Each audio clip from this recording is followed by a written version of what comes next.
What I wanted to spend a few minutes talking about over the next, let's say 15, 20 minutes is essentially how, as Kit just said, how you can get started today with Pensando and how we see what we're offering today, some of the stuff that Sony kicked us off with, evolving into an end state where, customers are obviously going to start to leverage Monterey and hopefully be able to glean and see benefit from.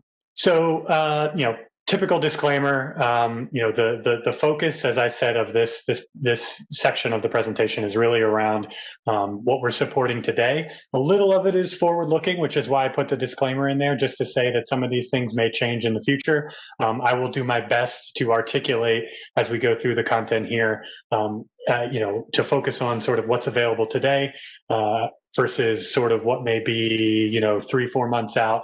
And then obviously, as we mentioned, Monterey being sort of a next year time frame, most likely, in terms of being able to see a full-blown, generally available version of what Kit described earlier, the blue and the green ESX, and one version of the ESX actually running on the distributed services card, or the SmartNIC, if you will. Sony already sort of went through this slide, so I'm not going to spend a tremendous amount of time on it. But what I do think is the key takeaway is that idea of what we refer to at Pensando as the power of the and she talked about chaining services earlier when we kicked off.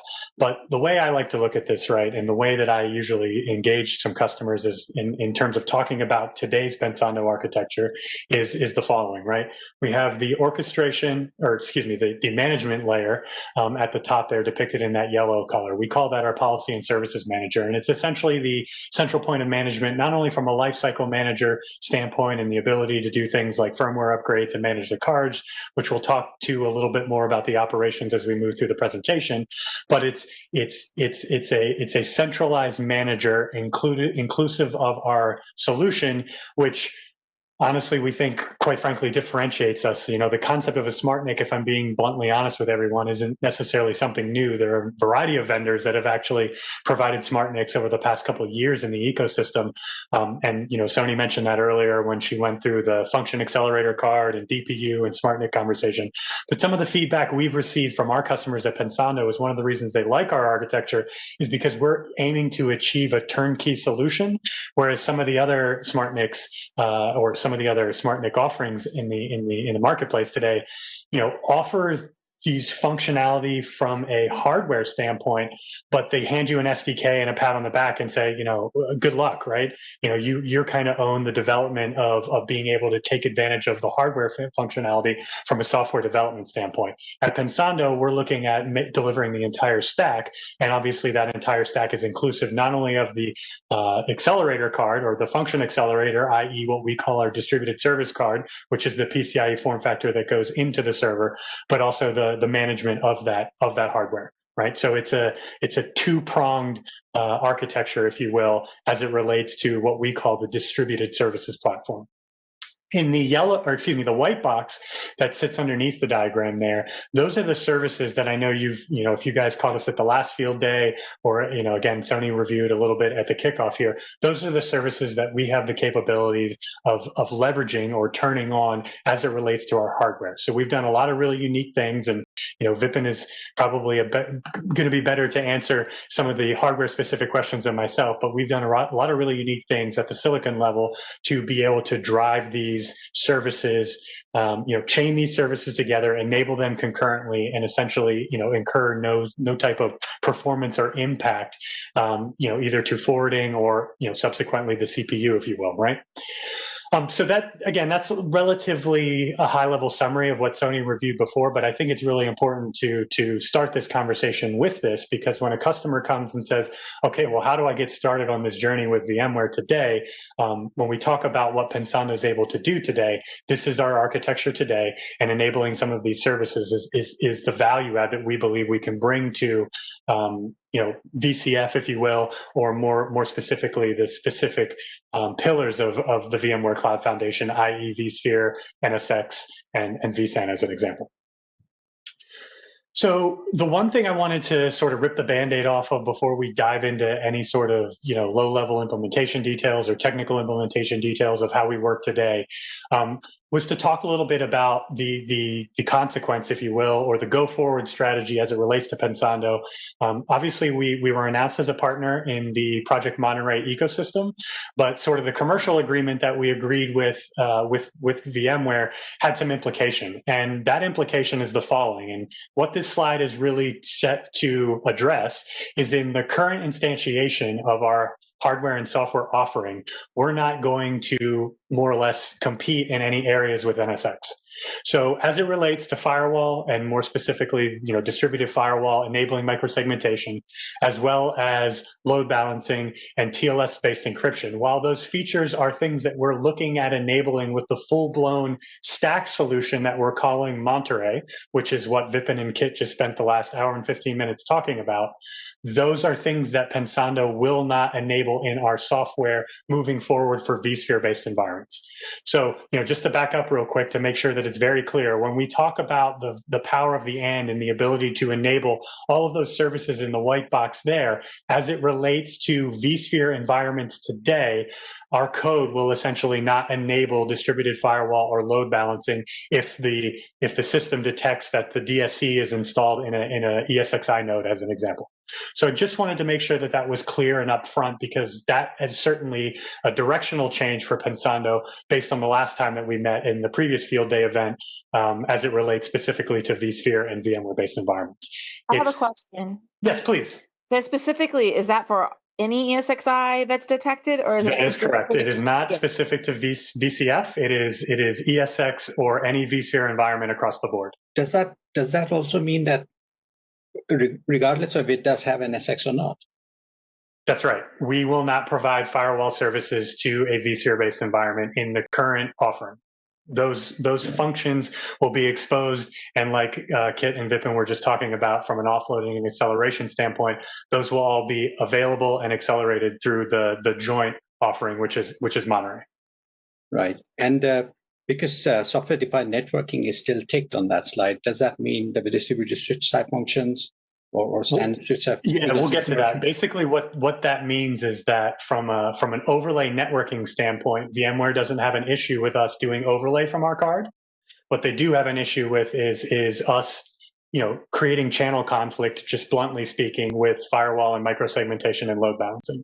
So we're disabling that as something that we offer in our product offering, but the rest of the platform is available across all environments, as well as what you see there for VMware. So let's get to what value we do bring to VMware based on that conversation, right? So as I mentioned, we already did sort of the intro slide about what our value proposition is and what are some of the services that we can enable through our distributed services card, or the SmartNIC as VMware calls them today. Really, this slide, in my opinion, talks a little bit about how we can add iterative value through enabling some of those features and enabling some of that functionality to the existing VMware Cloud Foundation. And I think Gina just asked the question. I want to be very clear up front. I will continue probably to use VCF as a broad, high-level umbrella, but oftentimes when I refer to VCF, it is referring to the respective products that make up the Cloud Foundation. So, for example, in this slide, we believe that we can bring platform security, visibility telemetry, data encryption, etc., to the various products that make up VMware Cloud Foundation. That is inclusive of, obviously, vSphere, ESXi, and vCenter. That is inclusive of vSAN from a storage standpoint. That is inclusive of NSX from a networking standpoint, as well as we go through the presentation here, you'll see how we're doing things to streamline operations and get people started with tools that they already use from VMware in the Vrealize suite, like Network Insight and Log Insight as an example, and how Pensando can present data from its what we're going to hear talk about in the red box here to those respective products. So I just want to make sure that that's clear up front, because yes, there is obviously a difference if you're a VMware user or a VMware end user. There's obviously a difference between VCF and that full-blown stack, and when you download code, you get a VCF image. But oftentimes when I, in the course of this presentation, refer to VCF, I will try to do my best to call out, the value that's respective to the specific products within the broader VCF umbrella. So hopefully that makes sense. So like I said, architecturally, I know someone earlier was asking some questions around architecture, right? Our architecture is essentially the DSC, or the Distributed Services Card. That's the PCIe form factor that goes in the exhaust of a Dell server, an HPE server. There are other server OEMs that we continue to onboard as we move forward.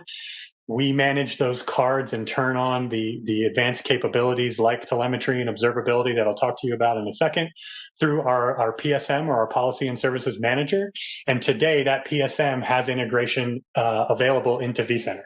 So the product already integrates with vCenter, and this is how we can do things like discover workloads, get VM inventory, coordinate between objects in our system and vCenter system, etc. So there is an ecosystem already built from Pensando that integrates into components of the VMware Cloud Foundation. That's really the point of this slide. So without further ado, let's break down some of those sections and get into what Pensando can bring to those 3 or 4 respective pillars, as I just mentioned. The first and foremost, VMware has done us a tremendous favor. I think I say that from a Pensando standpoint, but really the benefit is to Pensando end users and customers.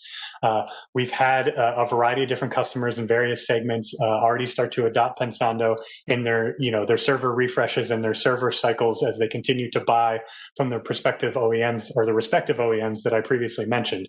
But again, as a part of the arrangement in the terms agreement that we entered in as a part of the Monterey project, VMware has allowed us to basically get full support from a driver certification standpoint. So if you go out to the VCG, or the VMware compatibility guide, which I know some of the previous sessions talked about today on Field Day, and how important it is to validate that you have VMware compatibility certification as you move forward with future vSphere releases, you'll see today that the Pensando DSC has 6.5, 6.7, and 7.0 certification in the VCG.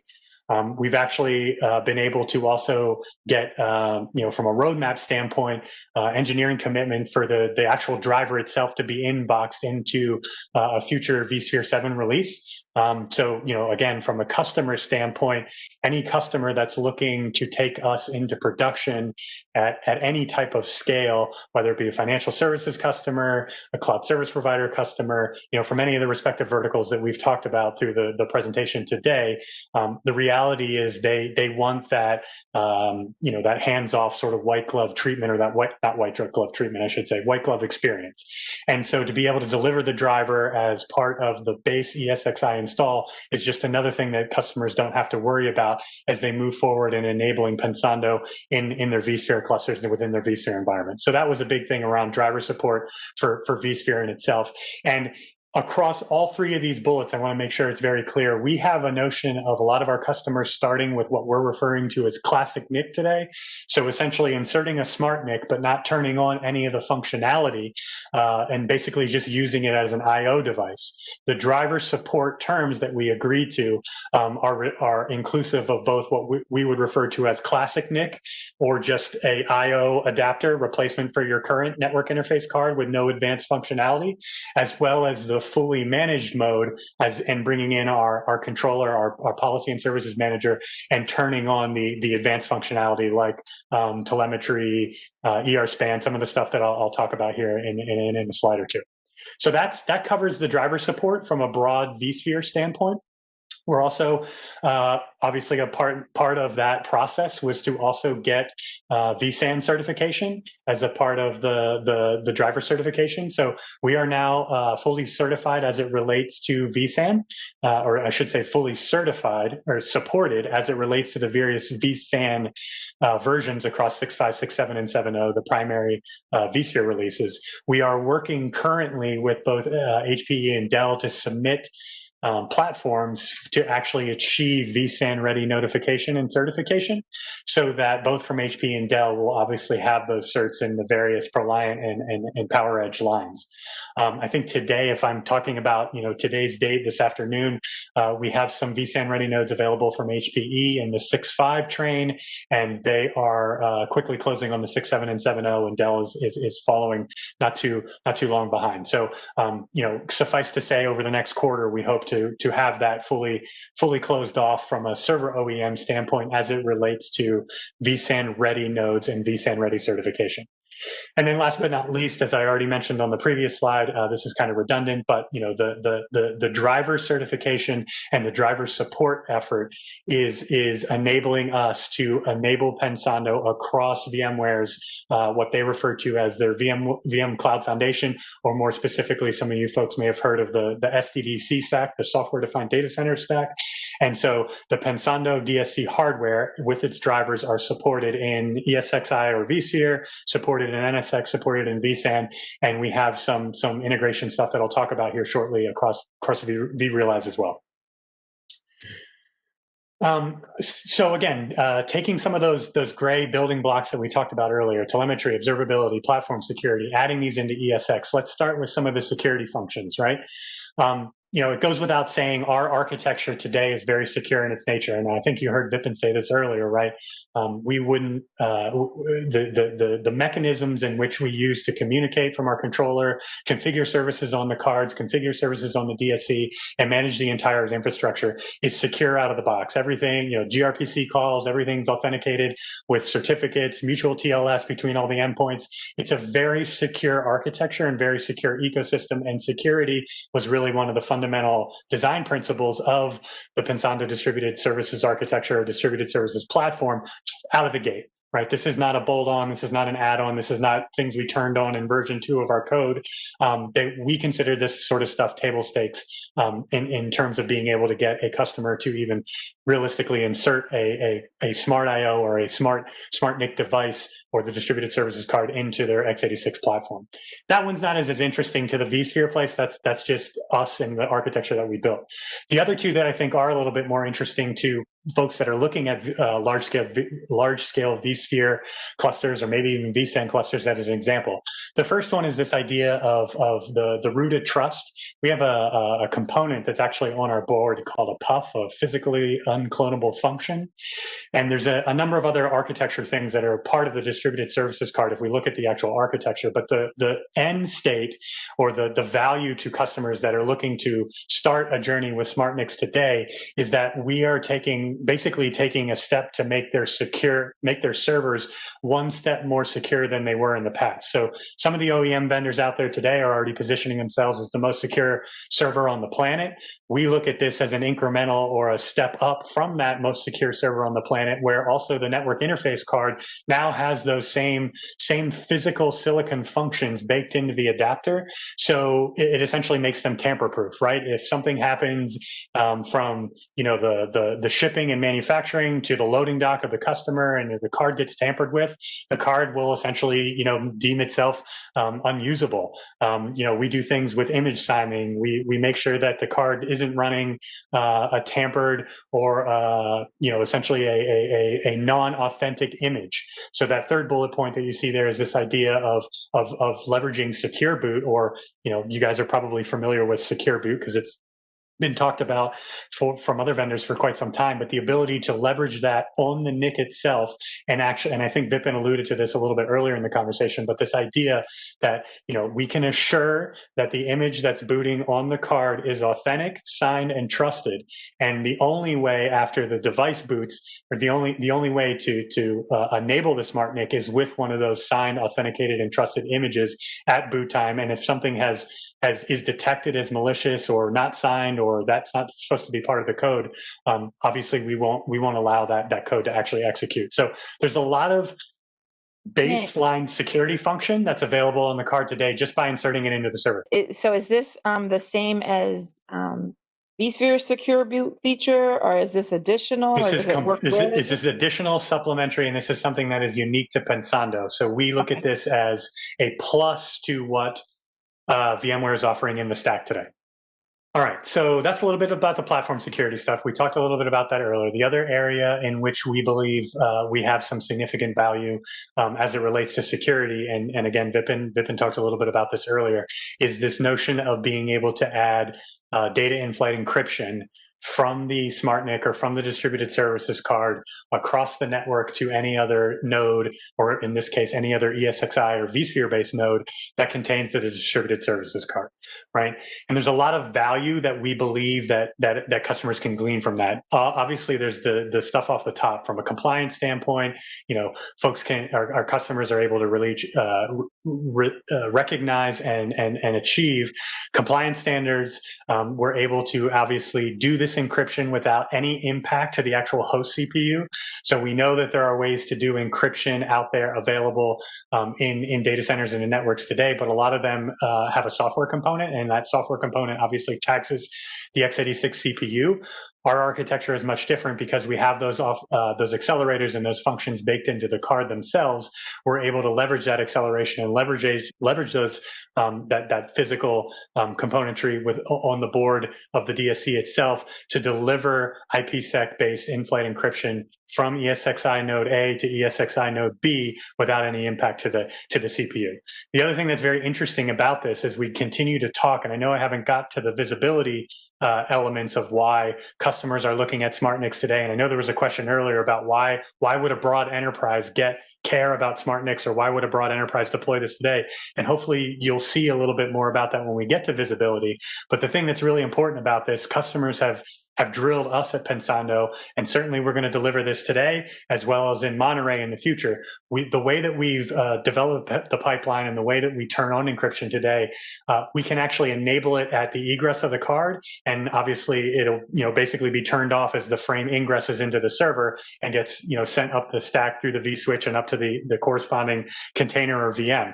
The reason why that's important is that it allows us to do server-to-server visibility, but in this case, we're able to do it without sacrificing visibility. So we still get the NetFlow, the bidirectional ER span, all the visibility and telemetry functions that I'm going to talk to you about on the very next slide. But we do all of that alongside of being able to do data in-flight encryption without sacrificing the visibility that you get from leveraging a SmartNIC in a server today. And of course, there are some varied use cases there that we've talked about with some folks at VMware that we think customers may use data in-flight encryption for. But that list is certainly not inclusive. It's just a couple of ideas of how VMware customers may leverage IPsec-based data in-flight encryption between their nodes. Hey, Nick, I wanted to add. Yeah, please, Vipin. I wanted to add the biggest problem in doing encryption is the key management, and I think we are quite well poised to solve that problem by ensuring that the private keys never leave the secure area in the card itself. Especially when you have to do scalable key management for various encryption that is happening. So since key is stored in the place where encryption is happening, it's quite a shift from enabling the operational aspects of enabling encryption in the solutions very easy and 100% secure from that point of view. As to the most secure way of doing encryption is that your private key never leaves the private area ever, period. Which means not even fetch using KMIP APIs to then be delivered over the network to someplace. Absolutely nothing. The keys are always in the secure area. That's where the encryption happens, and off you go. Which really makes it. Security is the big aspect of it, but people often overlook the complexity of key management, which is really there. No, thank you, Vipin, for adding that. I know that's on the slide, and I didn't call it out in the talk track, but it is a very important and crucial part of the architecture, right? We have the capability of managing those keys, and obviously plan to deliver that through the PSM in sort of our phase one as we roll out the feature. But we've certainly gotten feedback from other large enterprises and some of the financial services customers that we've been engaged with, talking about how important it will obviously be to interact or really integrate, if you will, with some of the key management tools that they already are using as a part of their broad enterprise sort of roadmap and ecosystem. So I think our position in Pensando and Vipin, keep me honest here. I think our position is we have the capability of delivering that full turnkey solution as it relates to key management in the context of our solution, but certainly a part of our offering will be the capability and the ability to leverage integration to a key management system that you may already be using as a customer inside of your environment. Yeah, absolutely, Nick. I wasn't alluding that we are replacing the key management system that someone may want to use. That's perfectly okay. What I meant was that the keys are never saved in the software disk or any memory which is not protected. It is always in a secure area which is FIPS compliant. So even though your root of trust is coming from the organization that is using the solution, which it should be, because we don't want to provide them root of trust for distributing and getting the keys. So they can integrate with their key management, but ultimately, private keys are never saved in an unsecure area. That's what I wanted to go back to, which is in a scalable way. Like, for example, if you want to have this done for thousands of servers, is when it starts to become an interesting challenge from the key distribution and key management. That's what I was getting at. Yep. No, thank you, Vipin. Both points are very valid, and I'm glad we reminded ourselves to bring them up. Okay. So moving a little bit away from security for a moment, and a little bit more to this conversation around visibility, observability, telemetry. One of the things that we see today that customers are gravitating, or I really should say our messaging has been resonating, as well as customers, early adopter customers that are buying and implementing Pensando today are looking at leveraging this as more of a, let's call it phase one type use case. And I'll talk a little bit at the end to close how we see the journey for customers going as we go on this road towards Monterey. But again, this focus is if I'm a customer, I'm a VMware customer today, I put a Pensando Distributed Services card in my server. What can I do with it, right? And this is another key area that we believe another key area that is resonating with customers. That's really what it comes down to. So this concept of having a distributed smart capture system for every ESXi node, right? And what we mean by that is the ability to really do full packet capture, things like bidirectional ER span, mirroring, NetFlow IPFix export, looking at flow-based telemetry and VM to VM flow level information, as IO transverses VMs on the same node, or whether they cross multiple nodes, etc. We really believe doing this at the edge is one of the best places from an architectural standpoint to get some of this visibility and telemetry. So again, I have a number of slides that I think sort of double click down into two or three main primary areas as it relates to visibility and the value of visibility. But again, we see this as anybody that's ever rolled into any of the cloud provider systems, whether you're spinning up instances on EC2 or using any of the other various public cloud provider platforms, a lot of them today offer this notion of having a tap as a service. Right. And we, again, because a lot of our foundation is based off of what we've seen, Sony talked about this earlier, a lot of that private IP that has been built available in Google, Amazon, and Microsoft for the past few years now. This is another area where we believe we can bring value to our customers as it relates to providing a tap as a service like functionality for the masses, as opposed to just having that available if your workload or your virtual machine, as an example, runs within one of those public cloud offerings.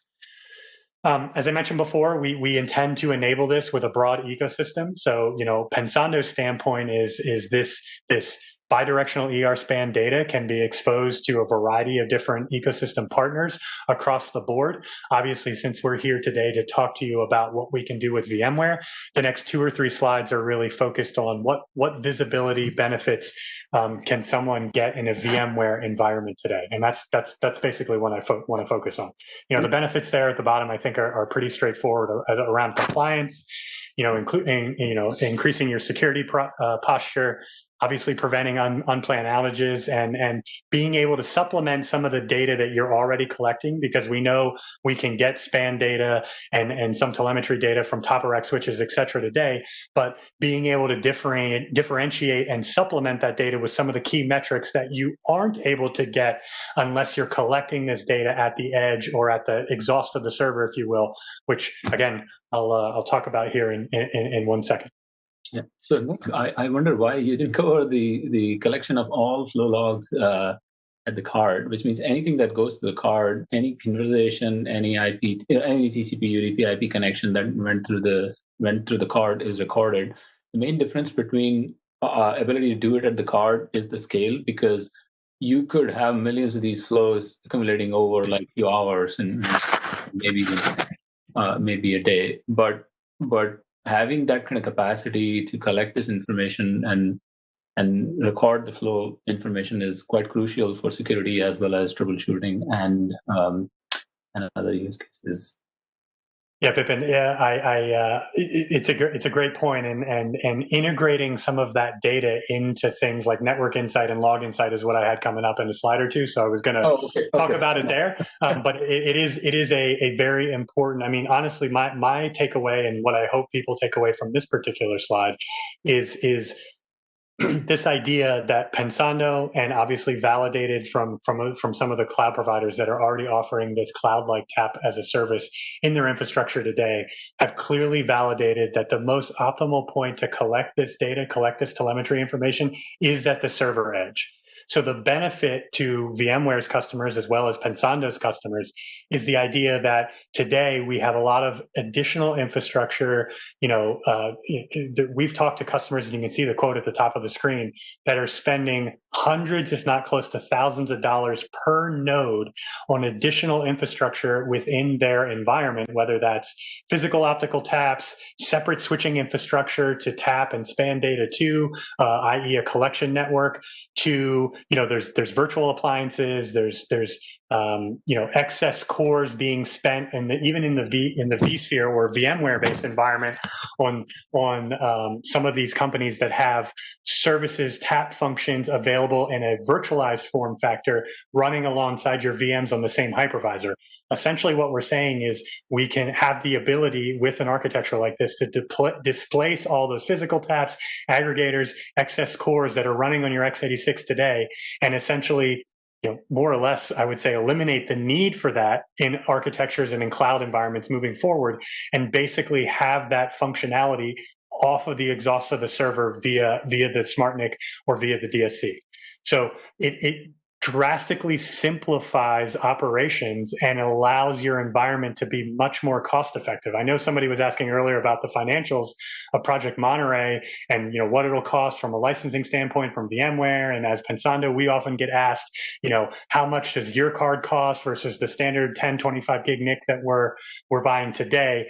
The point of this is, the nominal price difference between, a smart NIC and a standard NIC can easily be offset by even just this conversation around reduction in unnecessary infrastructure, unnecessary appliances, along with the variety of other value-added stuff that we're talking about related to encryption, storage acceleration, some of the other things that we'll get to.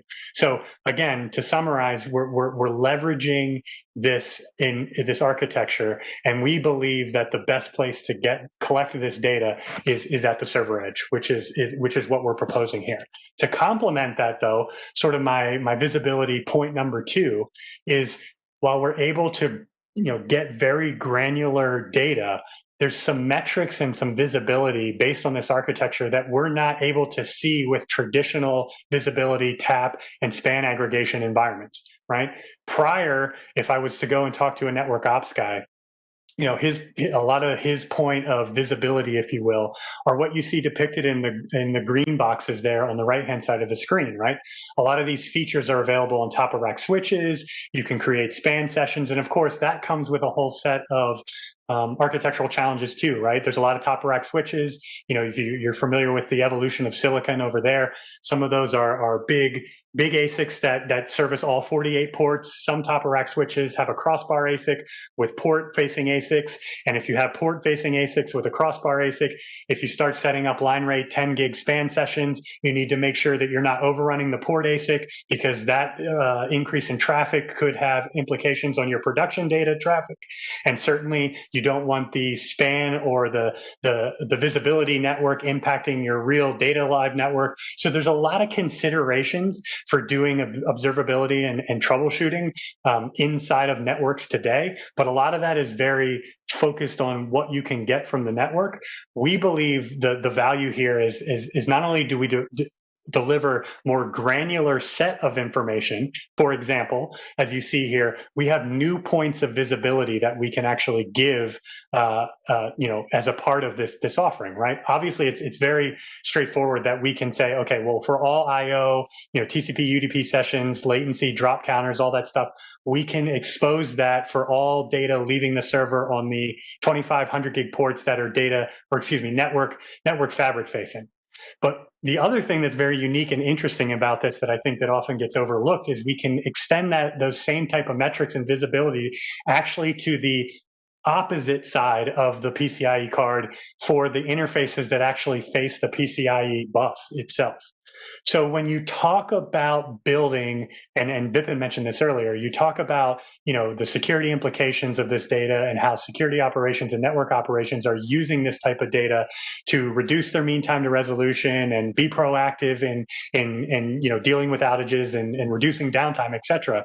What we believe, or my second point of visibility here, is this idea that because of the additional metrics that were previously unavailable, we believe we can actually increase the integrity and the efficacy, or the efficiency, if you will, of the data that you're collecting. So it's like, prior to SmartNICs, we had 80-90% of this data that we were collecting as a customer in our environment. But now we're supplementing that with some of this that we previously didn't have visibility into. So when it comes to troubleshooting an application layer issue, having visibility into the side of the network interface card, you can actually see if I/O is being sent through the card faster than the PCIe bus can take it. And if drops are occurring on the PCIe bus, that's something you as an operator probably want to have a visibility into when you're trying to figure out why your application is ill performing or having a performance issue, right?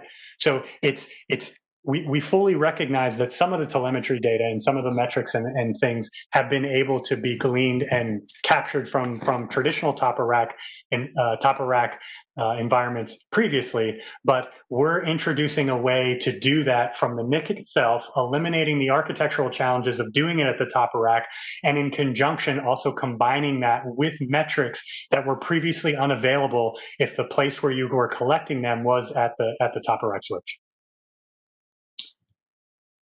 The last piece, or my third sort of visibility benefit, I think, as it relates to VMware-based environments, is this idea of integrating with existing tools. And Vipin just mentioned this before, but streamlining the operationalization of Pensando is something that we know is very important. And the ability for us to be able to provide this data into environments where customers are already running and leveraging the value of the tools and the software that VMware has. For example, this slide is talking about Vrealize Network Insight. A lot of the bullets on this slide are quite frankly benefits of leveraging VRNI as it relates to getting data from both physical and virtual networks and be able to ensure compliance for the virtual network via NSX as an example, etc. But what we're really saying here, because VRNI has the capability today to ingest and leverage, let's say, NetFlow and IPFix data from the top of rack switch, we're also going to be able to take that data that we get from the SmartNIC or the distributed services card itself and expose that into VRNI if you're a VMware customer that's leveraging Network Insight today. Great. We can use all of VMware's products, but there's other VMware partners that have really great products for this too. So is this information fed up via APIs or way to integrate with other customers too, other vendors as well? Yeah, so the ecosystem, I think, is on this slide. I hop back real quick. So we do believe the visibility is and should be available across the broad ecosystem, right? And that ecosystem is inclusive of a variety of logos that you see there today. Obviously, what I wanted to focus on today was the value that we bring to VM-based environments. So yes, I agree with you. This isn't me saying that every customer who's running ESX or managing vSphere-based environments is also leveraging Network Insight, but especially in the case of the folks that are purchasing vCloud Foundation from VMware are certainly entitled to use the capabilities and the features and the software available as a part of the Vrealize piece of the overall management and orchestration stack.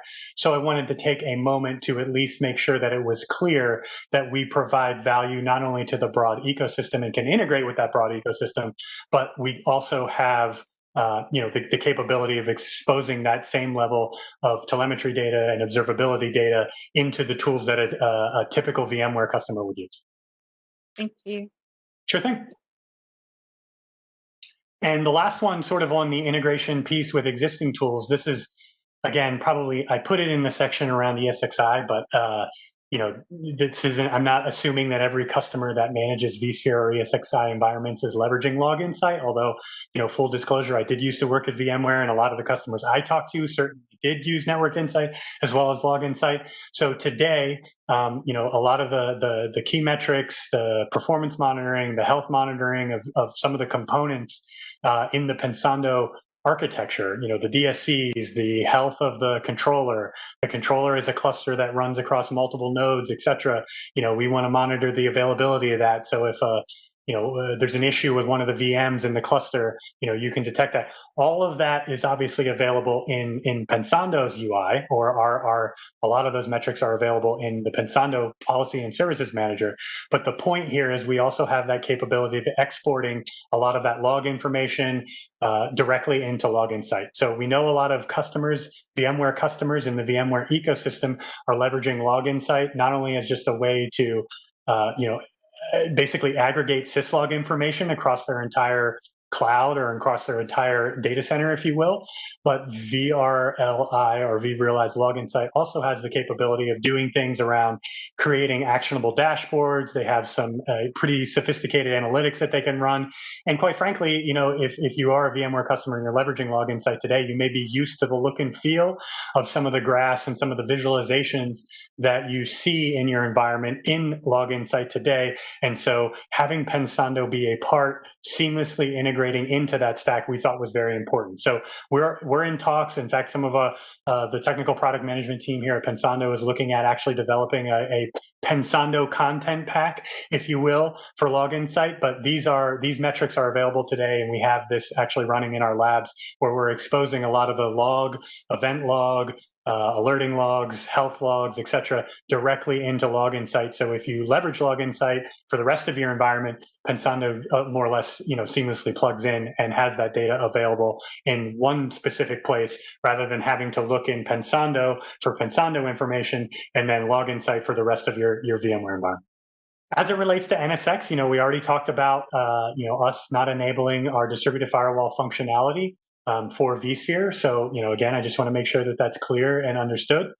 We believe that our focus is going to be enabling scale, performance, and security for NSX deployments, or more specifically NSXT, because we know that that's the strategic direction from a VMware standpoint. The first thing that we're obviously doing is optimizing our driver. For any of you that have dealt with NSX in the last few years, you know that the best practice recommendation from a design guide standpoint, from an implementation standpoint, is to, more or less for scale deployments, leverage different clusters for specific functions.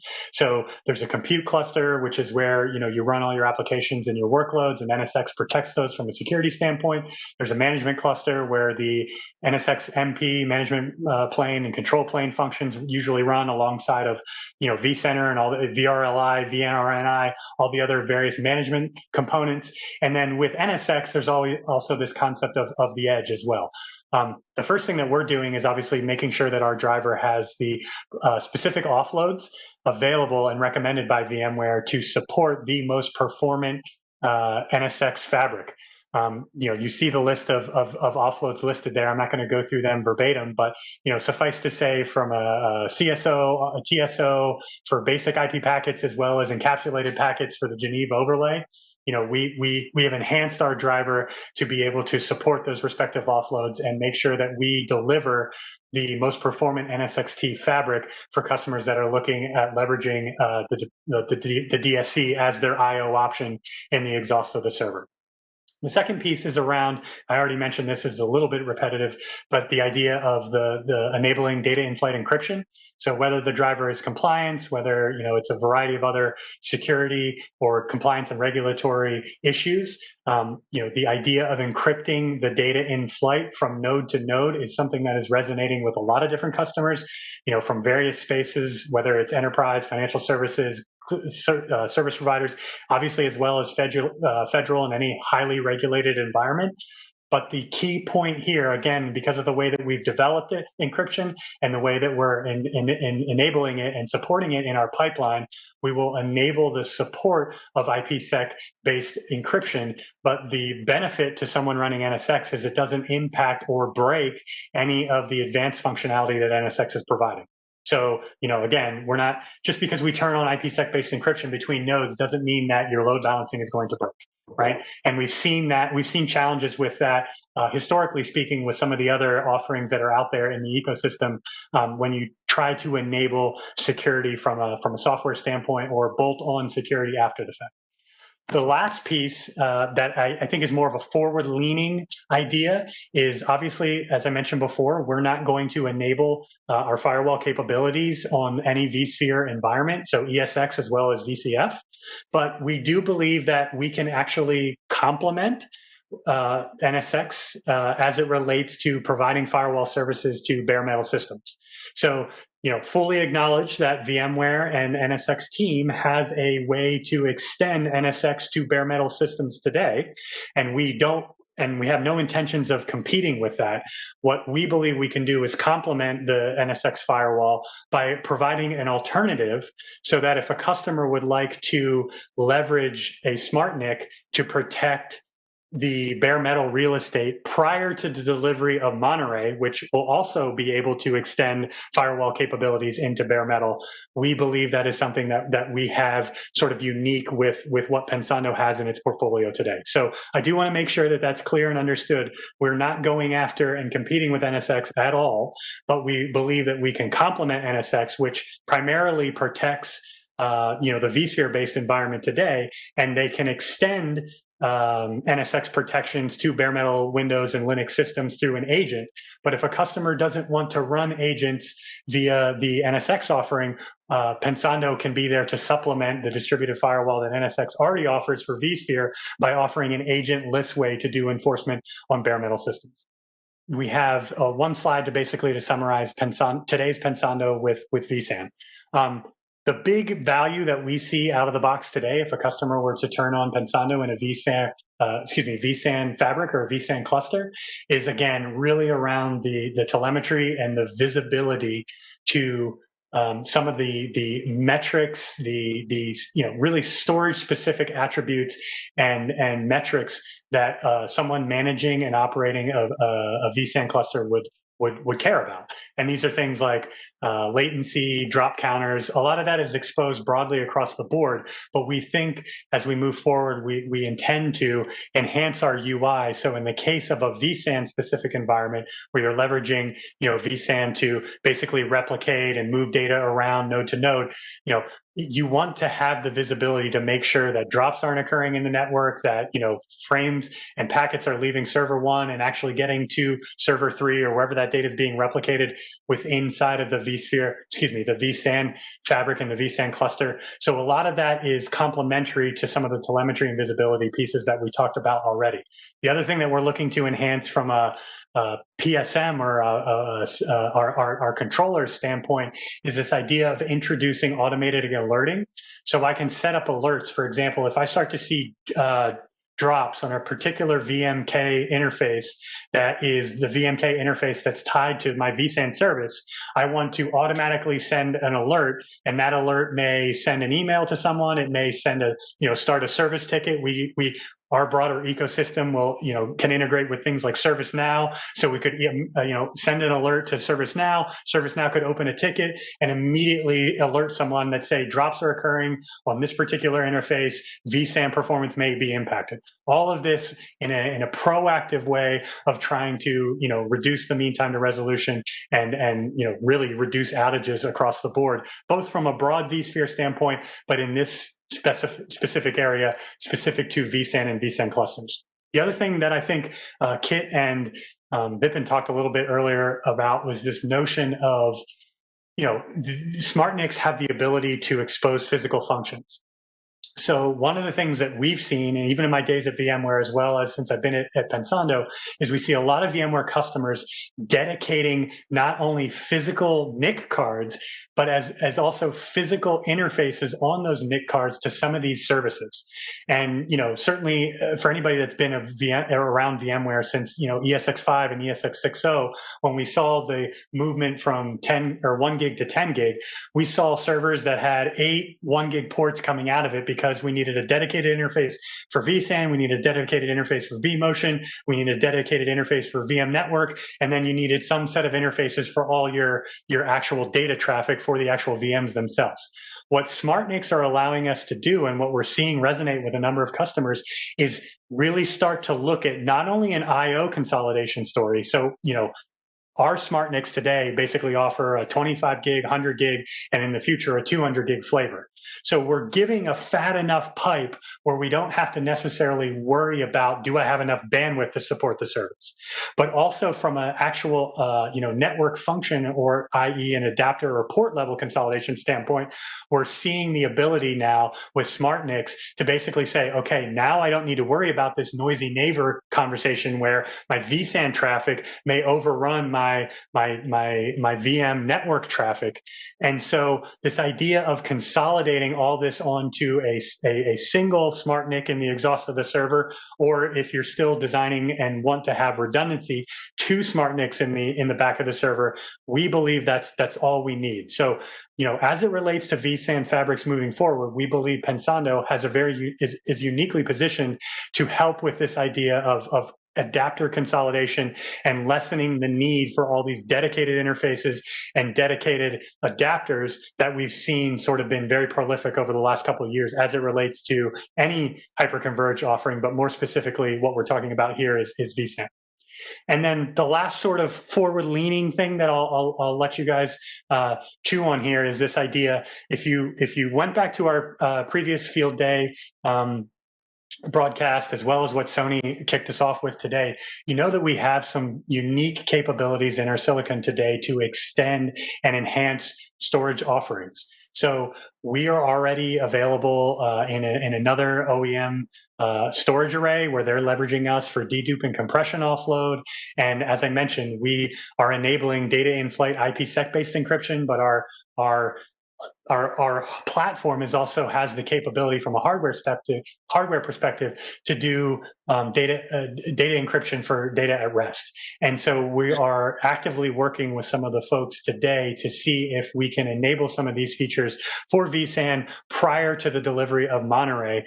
Certainly these items in the bottom box are things that we hope to address with Monterey, and obviously Kit and Vipin talked about that before, but because the hardware capability is there today, we are talking with some of the folks on the product management side in the vSAN team to see if there's a way that we can enable and leverage some of these functions prior to the delivery of Monterey. I do want to just spend a minute or two talking about the journey, because clearly, as Kit summarized, the delivery of ESX fully offloaded, running on a smart NIC is the end state for Monterey, but people can start with smart NICs from VMware and Pensando today. And I think it's important to spend a minute or two talking about what this journey looks like. So if I'm a customer in any of the various segments that we talked about over the past 2 hours, essentially on their next server refresh, they decide to adopt this NIC and they stick it in as a replacement to any of the other network interface cards that they've standardized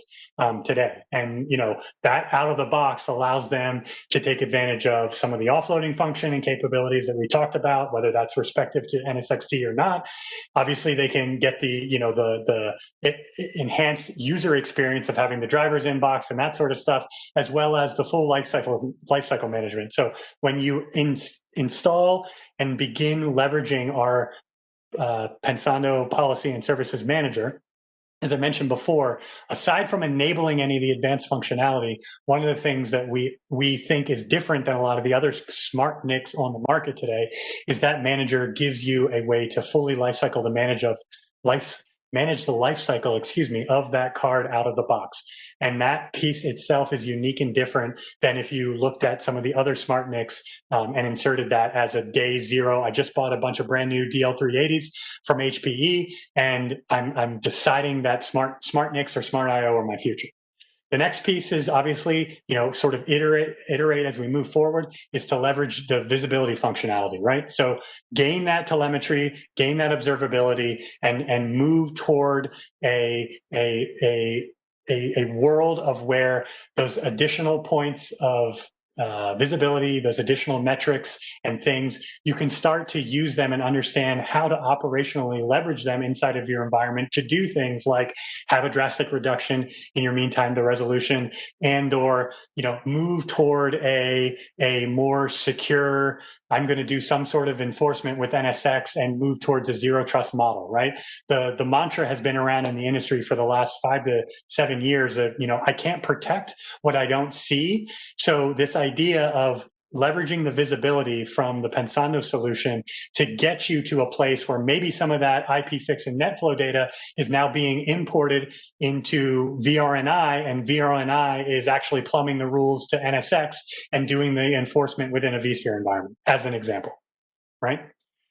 As we move forward a little bit more, security is a big piece. We talked about leveraging some of the platform security functionalities, turning on IPsec, data in-flight encryption, seeing a ROI or a TCO and a return on your investment in buying the smart NIC as it relates to replacing appliances, replacing duplicate infrastructure, replacing optical taps, unneeded hardware in the environment.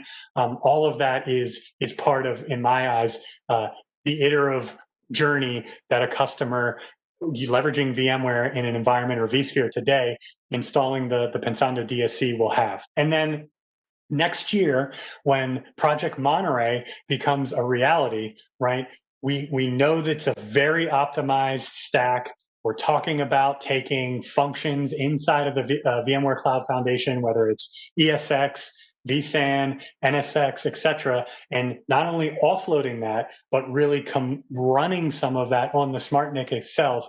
And my view of this world, and I think Pensando's view of this world, is this is a journey. So customers will start today. They'll start to leverage and operationalize around the PSM for some of the features and functionalities that we talked about, i.e. the iterative value to vSphere environment today. But when Project Monterey arrives in the future, there's going to be customers that go immediately toward that, and Pensando and VMware have obviously been working on the back end to make sure that we have a way to upgrade customers to that new world when it's available, because the VMware orchestration and management plane is what's going to control Monterey in the future. So I want to make sure that that's very clear. Today, obviously, if we're talking about what we're delivering from a Pensando standpoint into a VMware environment, a lot of that functionality is exposed and leveraged and turned on from our policy and services manager. But the Project Monterey Cloud in the future will see a lot of that functionality subsumed into the tools that VMware sells today. And I think, Gina, you asked that question earlier, right? What's my operational, what does operations look like? And the intention from both Pensando's standpoint as well as VMware's standpoint is to integrate these functionalities into, and I can't point the finger and tell you which tool exactly you'll turn on IPsec encryption or which tool exactly you'll turn on, NetFlow export, but it will exist inside of NSX, inside of vCenter, inside of vSphere, and you will enable those functions on this, on the SmartNIC from the VMware control plane. So this is very much a journey over the next couple of years. You can start today, get some of the value today. When Monterey comes in the future, if you want to update the full real estate, you want to continue to operate the way you are and treat the Monterey cloud as separate, because that's a lot of change. You're moving ESXi onto the card, you're moving NSX onto the card. However the customer wants to consume that, VMware and Pensando are committed to working together to provide a path to, enable the customers to, whether they want to upgrade everything to Monterey in the future, or they want to just start with Monterey on their next server refresh cycle, and they want to create a way to operationalize these functions across their entire environment, whether it's with current Pensando offering today and VMware optimized Project Monterey offering in the future. We are committed to delivering that to our customers and making our customers successful in this journey.